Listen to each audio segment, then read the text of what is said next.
ఓం నమ శివాయ. అందరికీ నమస్కారం అండి. రేపు శ్రావణ గురువారం అష్టమి తిథితో కలిసి వచ్చిన అద్భుతమైన రోజు. చాలా మంచి రోజు. సాయంత్రం 6 తర్వాత బీరువాలో ఇది పెడితే చాలు, బీరువా నోట్ల కట్లలతో నిండిపోతుంది. కోట్లు వచ్చి పడతాయి. లక్ష్మీదేవి అనుగ్రహం కలుగుతుంది. కష్టాలు పోతాయి. ధన సంపాదన పెరిగే అవకాశాలు వస్తాయి. ఎందుకంటే హిందూ సనాతన ధర్మంలో తిథులకు ఎంతో ప్రాముఖ్యత ఉంది. అందులోనూ అష్టమి అయితే అంటే అత్యంత పవిత్రమైనది మరియు శక్తివంతమైనది అని మన పురాణాలు చెబుతున్నాయి. ముఖ్యంగా అష్టమి అనగానే మనకు సాక్షాత్తు ఆ జగన్మాత దుర్గాదేవి గుర్తుకు వస్తుంది. ఈ అష్టమి తిథి అనేది దుర్గాదేవికి, అలాగే సిరి సంపదలను ప్రసాదించే శ్రీ మహాలక్ష్మీదేవికి అత్యంత ప్రీతిపాత్రమైన రోజు. ఈ రోజున మనం అమ్మవారిని మనస్ఫూర్తిగా ఆరాధించిన, ఏ చిన్న పరిహారం చేసినా సరే దానికి అనంతమైన అద్భుతమైన ఫలితాలు వస్తాయి అనడంలో ఎలాంటి సందేహము లేదు. ఎవరైతే ఆర్థిక ఇబ్బందులతో సతమతం అవుతున్నారో, అప్పుల బాధలతో కృంగిపోతున్నారో వారికి ఈ అష్టమి నాడు చేసే పరిహారాలు ఒక వరం లాంటిది. ఈ రోజు ముఖ్యంగా మనం డబ్బులు దాచుకునే బీరువాలో ఒక ప్రత్యేకమైన వస్తువులు పెడితే చాలు, మీ ఇంట ధన సంపద అమాంతం పెరిగిపోతుంది. బీరువా మొత్తం నోట్ల కట్టలతో నిండిపోతుంది. డబ్బు వస్తూనే ఉంటుంది. ఎప్పటికీ ధనానికి లోటు అనేది రాదు అని శాస్త్రాలు చెబుతున్నాయి. మరి అష్టమి రోజున బీరువాలో ఏ వస్తువు పెట్టాలి, ఎలా పెట్టాలి అనే విషయాన్ని ఈ వీడియోలో మనం తెలుసుకుందాం. ముందుగా ఈ వీడియోకి ఒక లైక్ కొట్టి ప్రతి ఒక్కరూ ఓం నమ శివాయ అని కామెంట్ చేయండి. ఇక వీడియోలోకి వెళ్దాం. ఈ అష్టమి రోజున లక్ష్మీ కటాక్షం కోసం, అపారమైన ధనప్రాప్తి కోసం బీరువాలో ఏం పెట్టాలి అనే అద్భుతమైన పరిహారం గురించి తెలుసుకుందాం. ఈ పరిహారాన్ని అష్టమి రోజు సాయంత్రం 6 గంటల తర్వాత మాత్రమే చేయాలి. సాయంత్రం 6 గంటల సమయం అంటే లక్ష్మీదేవి మన ఇంట్లోకి ప్రవేశించే అత్యంత పవిత్రమైన సమయం. ఈ సమయంలో మీరు శుచిగా స్నానం చేసి మీ పూజా మందిరంలో దీపారాధన చేసిన తర్వాత ఈ పరిహారాన్ని ప్రారంభించాలి. ముందుగా ఒక కొత్త శుభ్రమైన ఎర్రటి రంగు వస్త్రాన్ని తీసుకోవాలి. ఎరుపు రంగు అంటే దుర్గాదేవికి, లక్ష్మీదేవికి ఎంతో ఇష్టం. ఇది ఆకర్షణకు మరియు శ్రేయస్సుకు ప్రతీక. ఆ ఎర్రటి వస్త్రంలో 8 తాజా వేపాకులను వేయాలి. వేప చెట్టు సాక్షాత్తు అమ్మవారి స్వరూపం. వేపాకును ప్రతికూల శక్తులను, నరదిష్టిని పారద్రోలే స్వచ్ఛమైన పాజిటివ్ ఎనర్జీని ఆకర్షిస్తాయి. ఆ తర్వాత ఆ ఎర్రటి వస్త్రంలో ఒక శ్రీఫలం పెట్టాలి. ఇక్కడ మీకు ఒక ముఖ్యమైన విషయం గుర్తుపెట్టుకోవాలి. ఈ శ్రీఫలాన్ని మీరు ఇంట్లో ముందే తెచ్చి పెట్టుకున్న దాన్ని వాడకూడదు. పరిహారం కోసం చేసే ఈ అష్టమి రోజున మాత్రమే మార్కెట్కి వెళ్ళి స్వయంగా కొత్తగా కొని తెచ్చుకోవాలి. శ్రీఫలం అనేది లక్ష్మీదేవికి అత్యంత ఇష్టమైనది. సాక్షాత్తు లక్ష్మీ స్వరూపం. ధనాన్ని విశేషంగా ఆకర్షించే అద్భుతమైన శక్తి ఈ శ్రీఫలానికి ఉంటుంది. ఇలా వస్త్రంలో వేపాకులు, శ్రీఫలం పెట్టిన తర్వాత అందులో కొద్దిగా పచ్చకర్పూరం లేదా మామూలు కర్పూరం బిళ్ళలు వేయాలి.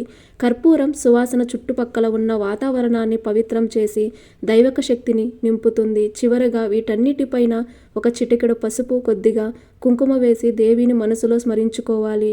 ఇప్పుడు ఈ ఎర్రటి వస్త్రాన్ని ఒక చిన్న మూటలాగా గట్టిగా కట్టాలి. ఇలా తయారు చేసుకున్న ఈ పవిత్రమైన మూటను తీసుకువెళ్ళి మీ బీరువా లోపల ఎక్కడైతే మీరు డబ్బులు, నగలు, ముఖ్యమైన పత్రాలు దాచుకుంటారో ఆ లాకర్లో భద్రంగా పెట్టుకోవాలి. ఇది పెడుతున్నప్పుడు మీ మనసులో మా ఇంటికి లక్ష్మీదేవి స్థిరంగా రావాలి, మా ఆర్థిక కష్టాలు అన్నీ పూర్తిగా తొలగిపోవాలి, ఇంట్లో సిరి సంపదలు వృద్ధి చెందాలి అని ఎంతో నమ్మకంతో ప్రార్థిస్తూ పెట్టుకోవాలి. ఇలా లాకర్లో పెట్టిన తర్వాత ఆ మూటను అలాగే వదిలేయకుండా అప్పుడప్పుడు, అంటే కనీసం వారానికి ఒకసారి శుక్రవారం లేదా మంగళవారం నాడు బీరువా తెరిచి మీరు దేవుడికి చూపించే ధూపాన్ని, అనగా అగరబత్తీలు లేదా సాంబ్రాణి పొగను ఆ మూటకు కూడా భక్తిగా చూపిస్తూ ఉండాలి. ఇలా ధూపం చూపించడం వల్ల ఆ మూటలోని దైవిక శక్తి ఎప్పటికప్పుడు ఉత్తేజితమవుతూ ఉంటుంది. ఇంట్లో పాజిటివ్ వైబ్రేషన్లు పెరుగుతాయి. ఇలా ఈ చిన్న పనిని అష్టమి రోజు సాయంత్రం వేళ నియమనిష్టలతో నమ్మకంగా చేస్తే చాలు, సాక్షాత్తు ఆ శ్రీ మహాలక్ష్మీదేవి మీ బీరువాలో శాశ్వతంగా తిష్ట వేసుకుని కూర్చుంటుంది. దరిద్రం, ఆర్థిక బాధలు అన్నీ పటాపంచలైపోయి మీ ఇంట ధన సంపద అమాంతం పెరుగుతుంది. మీరు చేస్తున్న వృత్తి వ్యాపారాలలో ఊహించని ధనలాభం కలుగుతుంది. మీ బీరువా ఎప్పుడూ నోట్ల కట్టలతో కలకలలాడుతూ ఉంటుంది. ఏది పట్టుకున్నా బంగారమే అన్నట్లుగా మీ ఆర్థిక స్థితి మారిపోతుంది. కాబట్టి ఈ అష్టమి రోజున ఈ అద్భుతమైన మరియు సరళమైన పరిహారాన్ని తప్పకుండా ఆచరించి ఆ జగన్మాత ఆశీస్సులు, సిరి సంపదలు పొంది ఆనందంగా జీవించండి. ఇక మనం మన ఇంట్లో ఉండే బీరువా గురించి కొన్ని అతి ముఖ్యమైన విషయాలు మాట్లాడుకోవాలి. మన ఇంట్లో ఉండే బీరువా కేవలం ఒక ఇనుప పెట్టె లేదా చెక్క పెట్టె మాత్రమే కాదు. అది సాక్షాత్తు ఆ మహాలక్ష్మీదేవికి స్వరూపం. ఎందుకంటే మనం కష్టపడి సంపాదించిన డబ్బును, విలువైన బంగారు ఆభరణాలను, మన భవిష్యత్తుకు భరోసానిచ్చే పత్రాలను అందులోనే దాచుకుంటాం. ధనం ఎక్కడైతే ఉంటుందో లక్ష్మీదేవి అక్కడ నివాసం ఉంటుంది.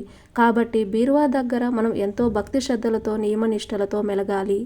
బీరువా దగ్గర ఎట్టి పరిస్థితుల్లోనూ కొన్ని పనులు చేయకూడదు. ముఖ్యంగా కాళ్ళు కడుక్కోకుండా అపవిత్రంగా ఉన్నప్పుడు బీరువాను తాకకూడదు. స్నానం చెయ్యకుండా పాచిముఖంతో ఉదయాన్నే బీరువా తలుపులు తెరవడం లాంటివి చెయ్యరాదు. అలాగే బీరువాను ఎప్పుడూ కూడా చెత్తా చెదారంతో, పనికిరాని చిత్తు కాగితాలతో నింపి ఉంచకూడదు.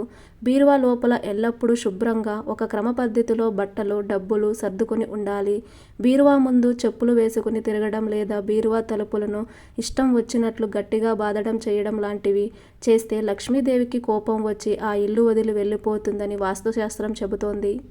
అంతేకాకుండా బీరువాను ఎప్పుడూ కూడా పూర్తిగా ఖాళీగా ఉంచకూడదు. కనీసం ఒక చిన్న నాణెం అయినా సరే ఎప్పుడూ బీరువాలో ఉండేలా చూసుకోవాలి. వీలైతే బీరువాలో ఎప్పుడూ ఒక పసుపు కొమ్ము, ఒక వెండి నాణెం లేదా కొద్దిగా కుంకుమ పెట్టుకోవడం వల్ల అక్కడ సానుకూల శక్తి నిరంతరం ప్రవహిస్తూ ఉంటుంది. బీరువాను ఇంట్లో నైరుతి మూలలో ఉంచి దాని తలుపులు ఉత్తరం లేదా తూర్పు దిశగా తెరుచుకునేలా చూసుకుంటే వాస్తుపరంగా ఎంతో మంచిది. ఇలా చేస్తే కుటుంబంలో ఆయురారోగ్యాలతో పాటు అష్టైశ్వర్యాలు సిద్ధిస్తాయి. ఈ వీడియో మీకు ఉపయోగకరంగా ఉంది అని అనిపిస్తే ఖచ్చితంగా ఒక లైక్ కొట్టి మన ఛానల్ని సబ్స్క్రైబ్ చేసుకొని మీకున్న ధర్మ సందేహాలకు మాకు కామెంట్ ద్వారా తెలియజేయండి. ఓం నమః శివాయ.